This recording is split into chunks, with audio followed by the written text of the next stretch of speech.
Hey, this is Jeff, and welcome back to Fallout 3 Pacifism and More.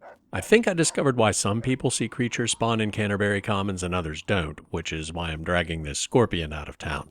Where it came from doesn't really matter, although it was kind of surprising. I got its ref ID with the console and found it in the GECK, and it's not from the random creature spawn point by the water tower, right over the hill from the traffic circle. Dogmeat, I'm gonna need you to stay out of the way for this. Almost got it.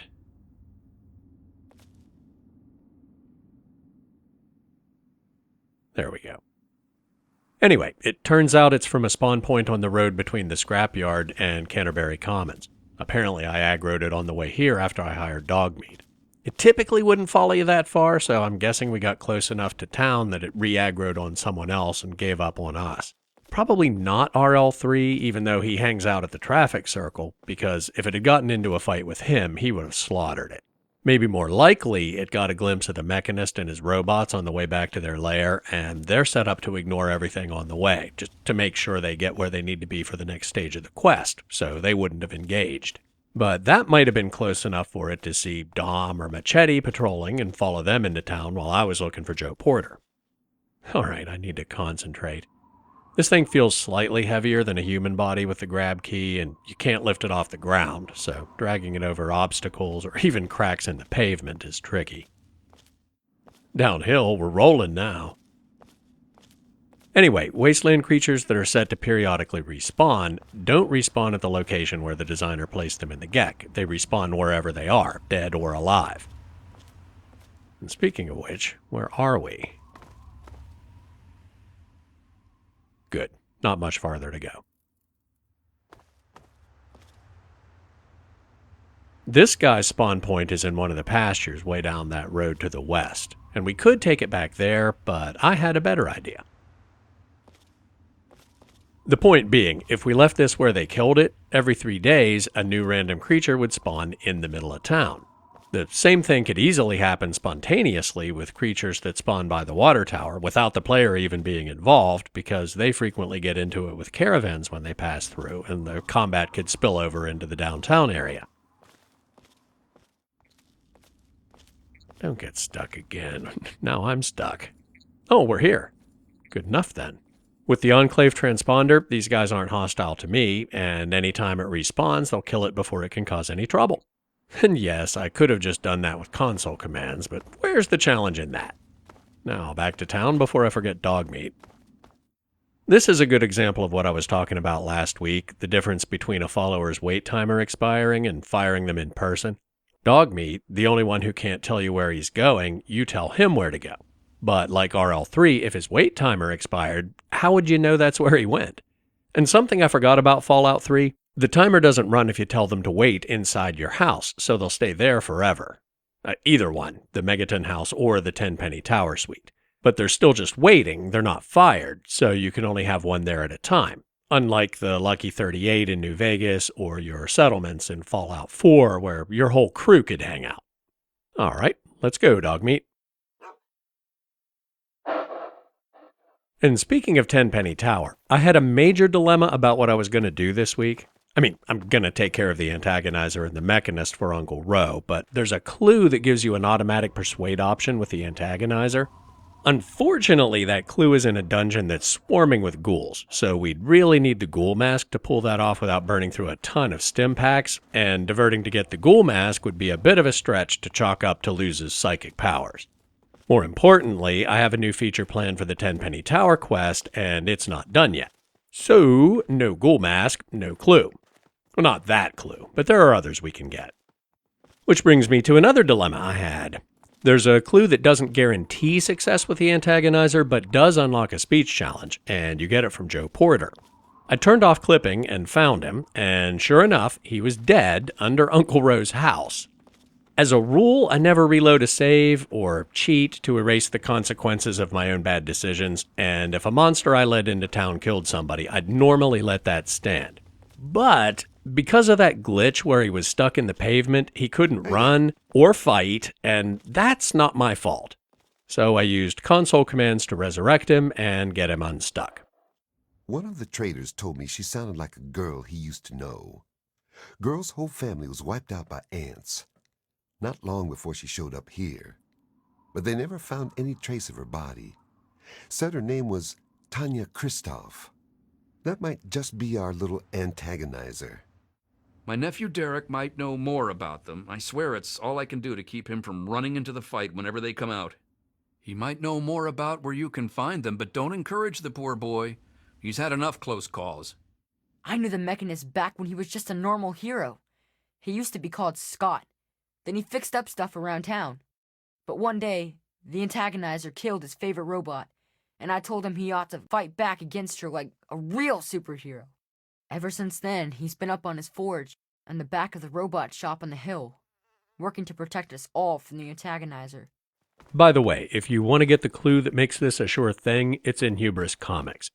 The easiest way to get there is through a drain pipe just north of Willem's Wharf, where I've apparently never been. But if you start at Grandma Sparkle's shack and walk north to the opposite end of the boardwalk, you can't miss it. Anyway, in Hubris Comics, there's a letter to the editor on one of the terminals that gives you some insight into the pre-war comic book character the Antagonizer styles herself after, and that insight lets you talk her down without a speech check. But I'm hoping with speech 100, it'll be automatic or close to it anyway. If we went in through the door we saw her use, we'd have to sneak past a ton of giant ants, but even if you don't trust Luz's psychic powers, you can trust your Pip-Boy. Or maybe you can't. I thought you could see the other entrance on the local map, but apparently not. I suppose we do have to trust Luz's psychic powers. Either way, given the existence of a back door, it doesn't seem unreasonable to speculate that it might not be as heavily guarded as the front door. Nope, it does not show up on the local map. And spoiler warning, it's not guarded at all. In Fallout 4, this would probably be barred from the other side, so you'd be forced to navigate the whole dungeon, and then it would unlock so you wouldn't have to backtrack the whole way to get out. But this was back when Fallout games still emphasized the RPG elements, and alternate solutions using non-combat skills were pretty common, so with lockpick 50 or higher, you can bypass a lot of fighting. So at last, you've penetrated the court of the Antagonizer, queen of all ants. Explain yourself. Why shouldn't I have my pretties kill you where you stand? Yeah, intimidation isn't exactly Luz's style, but we obviously aren't going to kill her. And we're not going to get rid of the Mechanist and leave her hanging around, so your days of terrorizing the town are over. Give up and nobody gets hurt, including me. Ha ha! You would walk here and presume to command me? Humanity's time has come to an end. Your kind died because it knew only petty bickering and wars. But not so, the noble ant. It works with its brethren, knowing only loyalty and duty. And this is why they have grown, while humanity crumbled. Once I've finished with that pathetic Mechanist, I will be free to spread my colonies across the wastes. This is what Joe's clue unlocked. Humanity's made mistakes, but there's still a chance for us. And for you, Tanya. You're wrong. Humans are cruel, hurtful beasts. They can't be saved. We can't be... I can't go back. But I can't keep doing this. I can't be as bad as they were. Please, I think I've made some terrible mistakes. If you really think I still have a chance, just let me go. I'll give you the suit. No one ever has to see the Antagonizer again.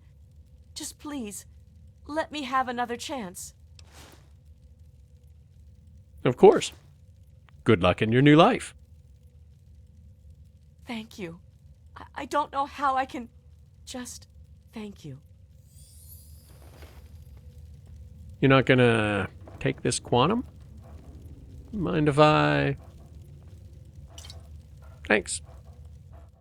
Now, as Uncle Rose said, you only need to convince one of them to stop fighting to complete the quest, and it's tempting to turn it in now, but he gives you a bonus if you get rid of them both. Still tempting, because bonus notwithstanding, it's harder and not quite as risk-free to bypass the Mechanist's defenses.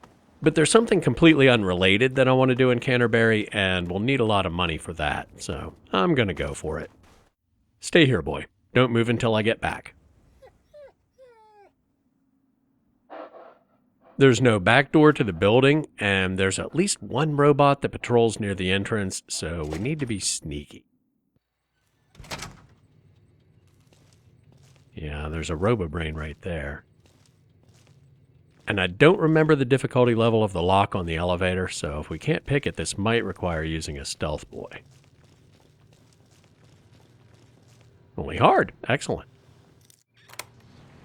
The main floor of the repair center is crawling with robots and turrets, and while there are terminals that let you shut them down, sneaking past all that to get to the terminals would be tricky.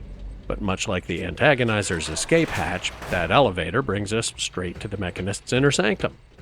Well done.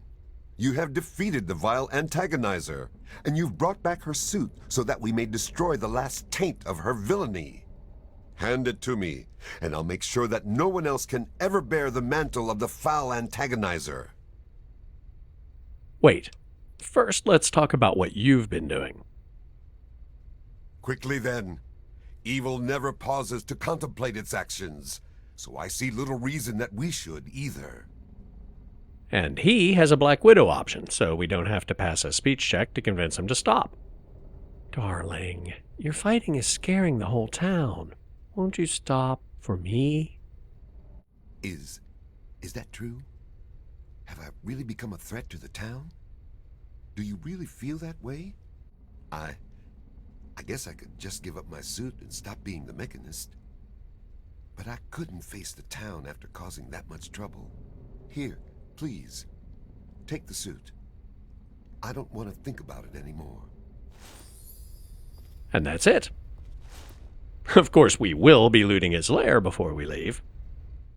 Weird. This is the door you'd come through if you went the long way, but there doesn't seem to be any way to open it from this side. It's hidden on the other side. You have to activate a coffee maker to open it, but none of the terminals or other objects do anything.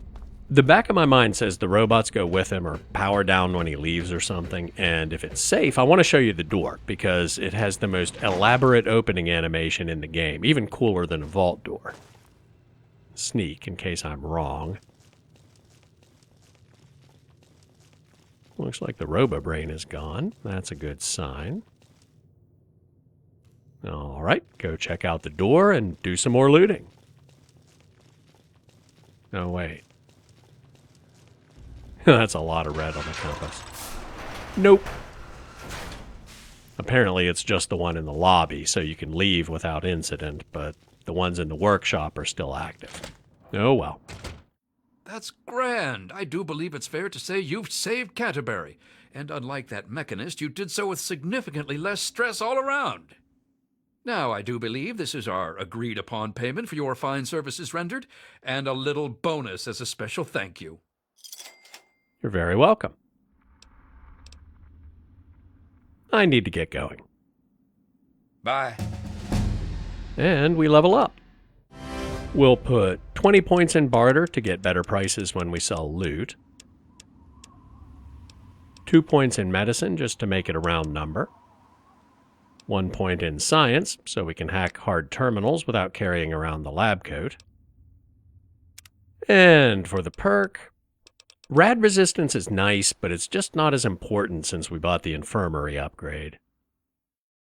I'm going to take another rank of intense training and put it in perception, because the farther away enemies appear on the compass, the more likely it is that we'll see them before they see us.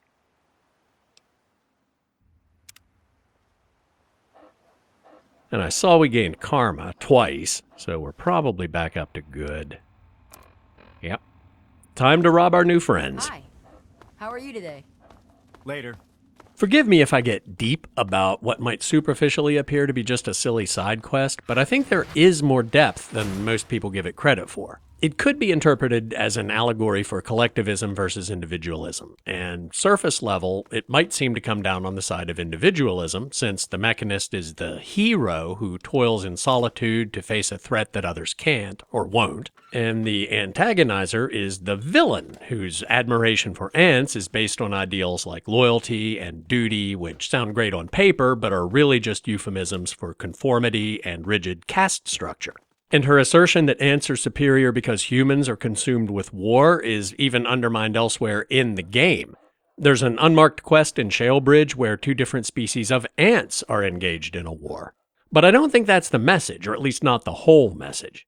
Machete said Scott used to be good friends with Uncle Ro, and Derek said he was just a normal hero, fixing things up around town until the AntAgonizer killed his favorite robot. Tanya's backstory is way more vague. Joe said her parents were killed by ants, and that's about it. The official strategy guide says they ran a caravan, but nothing about why she wasn't killed or the origin of her powers. The caravan thing might explain why she has a particular grudge against Canterbury if she blamed them for what happened to her parents. The powers, who knows? Maybe a Spider-Man thing, she got stung by a mutated ant and got ant powers. Or maybe she always had some latent connection with them, which would explain why they didn't kill her when they killed her parents, assuming she was even there when it happened. The point is, by the time the player arrives, everybody's just tired of the constant fighting. So I think it's less about collectivism versus individualism and more about power corrupting, the use of violence to force your will on others, and the futility of revenge. Of course, it's possible that's just what stands out to me because of my own frame of reference around those topics. You might see it through a different lens, and that's okay, because it just reinforces the one thing I am pretty sure of, that beneath the silliness, there's some serious food for thought. The good news, bad news joke is probably getting old, but nothing in Dom and Machete's house was marked as stealing. There was a skill book for repair, which I read, but didn't lose any karma there. Uncle Ro's house was weird. Some of the stuff was marked as stealing and some wasn't, but our karma's back down to neutral. Barely. I sold what I could to Joe, ran back to Megaton to sell the rest, and stash things I wanted to keep, and now I want to talk to Uncle Ro again. There's an unmarked quest to invest in the caravans. Each of the 4 merchants has 3 tiers, for lack of a better term. It takes 200 caps to get a merchant to the second tier, and an additional 500 to get them to the top tier. And combined with what was left over from last week's crime spree in Megaton, we have enough to get all 4 to the top tier. Wolfgang gave us his version, but why did the traders come here? Because I asked them to, I suspect. I grew up in these trade caravans, known most of them my whole life. I founded this place with my sister Daisy back in the day. Perfect stop along the caravan circuit. How organized are the traders? They're just small caravans that make rounds through the wastes, hawking their wares from Paradise Falls to Rivet City. They won't trade with anyone who's hit their friends, but that's about as organized as they get. Have you thought about organizing the traders into a unified group? I had thought about it, but some of these wasteland traders, well, they aren't exactly the organizational type. It'd take a pretty savvy businessman to make it worth their while to work together. Frankly, I'm not sure even I'm up to the task. Cool. You can sell Uncle Ro on the investment idea if you have the Master Trader perk, which we don't, or Barter Skill of 50, which we would have if I hadn't gotten distracted managing karma and loot and forgotten to put the Roving Trader outfit on. But without the buff, it's only 45, which wouldn't be a big deal. We could just bail out of the conversation and put it on. But you can also do it with a Black Widow perk. And flirting would be Luz's first choice anyway. Oh, I'm sure a charismatic fellow like you could get them to follow your lead. Madam, you flatter me. I'm but a humble man of this small community. But since it's a trader community, I suppose I can call in a few favors with the caravans. I suppose I am rather persuasive in that way. So you just let me know what you'd like to see from the caravans, and I'll let them know what to focus on. And since Wolfgang was the first person we ever met outside the vault, let's talk about miscellaneous goods. That'd be Crazy Wolfgang. He does repairs and general supplies, but he prefers to call himself a junk dealer. As he says, he's overjoyed to assist those who have a deep need for his junk. He's just like that. Says it catches people's attention. Can he offer a wider variety of junk? With an investment of about 200 caps, I'm sure he could improve the quality of his materials, or at least offer more of them. That's a good investment. Here's 200 caps. Excellent. I'll see to it right away. Okay, but he should offer even more junk. At this point, it would require another pack Brahmin to carry his wares. But for 500 caps, I think he could offer more. That's still a good investment. Here's 500 caps. Isn't it, though? I'll inform Wolfgang immediately. Any chance he could expand further? At the moment, Wolfgang's practically carrying an entire junkyard with him. Anything more, and he'll have trouble with the traveling part of being a traveling salesman. And now we just repeat the process for the other 3. The good doctor's lab equipment isn't cheap. It'll cost about 200 caps for him to offer higher quality material. Our man Crow handles most armor and clothing out on the trail. He grew up a tribal, but he traded in his loincloth for much snappier apparel long ago. Improving Crow's wardrobe would require a one-time investment of, say, 200 caps. If Harith were a less reputable man, I'm sure he could use his armory to collect even more weapons. But he's a merchant, not a raider, so it's legitimate means only, like a legitimate investment of 500 caps. I have to go now. Yeah, see ya. It's nice that their inventories expand, and very nice that they have more caps to buy your loot. But the most important thing for Luz is that it gives them a major boost to their repair skill. Because we're not killing anyone, we rarely get extra armor to repair our own with, and Moira's repair skill is only good enough to get it to about half condition. So what we really just bought there is an extra 15 or 20 points of damage resistance on the power armor. Doesn't look like there's a caravan in town at the minute, but we can wait for a while and see if one shows up. Another glorious day in this man's army. My investor arrives at last. This line of work doesn't allow for much sentiment, but how could I not offer you some material token of my thanks? In that case here, the gift of health, rarely given in this day and age, but all too often taken. Oh yeah, forgot about that. When you get any of the merchants to the top tier, they give you a little gift to express their appreciation. Hoff just gives you a few stim packs, but some of the others are pretty nice, so one more reason to do it. Anyway, I'm here to buy. Actually sell, but... Tell me what you need, and maybe I've got your fix. See you next time you need that special little something. That wasn't his expanded inventory. They don't actually update to whatever tier you invested in until the next time their inventories respawn, which might take a few days.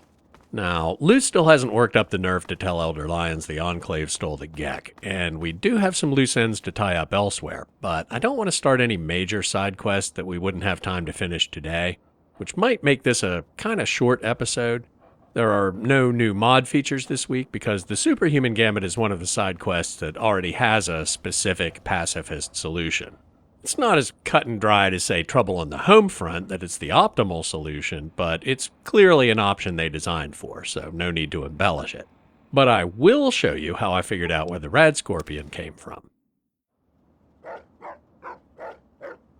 I thought the Moira Brown Halloween costume bit last week was funny, even though it's only September in-game. But when the Pip-Boy says it's Halloween, we're covered. The first step to figure out what was going on with the radscorpion was to get its ref ID, which is pretty simple. Just bring up the console and click on something and it'll show you its name and ref ID at the top of the screen, which in the case of the Scorpion is C8707. You can look up a ref ID in Fallout 3 Edit, and it'll show you that ref in the form list. Then get the ID of the cell where it's placed in the world, and look up that cell ID to figure out where it is. The cell will always have a name if it's an interior. An exterior cell will only have a name if the designer thought the location was important enough to give it one, and this one doesn't. But we can see it is adjacent to one of the Canterbury cells, which isn't actually how I found it. I had a hunch that it was from the random spawn by the water tower, so I went straight to the GECK. Turned out my hunch was wrong, but it got me close enough. If I'd been really stumped, I would have used the Fallout 3 Edit method. Here's the spawn point by the water tower, and the ref ID doesn't match.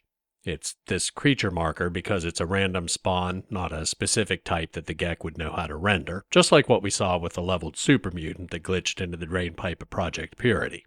But I could see from here that there were two more random creature spawn points a bit further west, and if we zoom into them, they're in the wasteland west of Canterbury, no named locations nearby. There's C8707, and I was on this road when I came from the scrapyard to Canterbury, so it totally would have seen me in Ag Road. Like I said, I don't think it normally would have pursued us all the way to town. I suspect it would have given up somewhere around the cell boundary, which is the yellow line right there. So my best guess is that when it got here, it saw something else that re-aggroed it. Oh, and something I didn't realize until I was looking at this area in the GECK. There's a Talon Company spawn point right here, so we dodged a bullet walking past here with good karma after persuading the Mechanist to stand down. Anyway, this path is how the Mechanist gets back to his lair, on top of the hill. Although I'm increasingly skeptical about that theory because the cutscene with him and the AntAgonizer takes a while to play out, so where was the Scorpion during all that? But it couldn't have been hot on my heels either because I stood there and watched the whole battle. Which brings me back to Dom and Machete. Maybe a caravan parked in the traffic circle, but I'm 99% sure there wasn't one there at the time. Anyway, Dom and Machete patrol a route counterclockwise around the block of buildings north of Main Street, and they always pause and observe the area around the traffic circle. And Dom was at that end of the street while the battle was going on, so maybe it spotted him? I don't know. But whatever the case, that's how I figured out where it came from. As always, thanks for watching. Like, subscribe, leave a comment if you have suggestions for other items or quests that need alternate solutions to make a no-kill run more enjoyable, and I'll see you next time.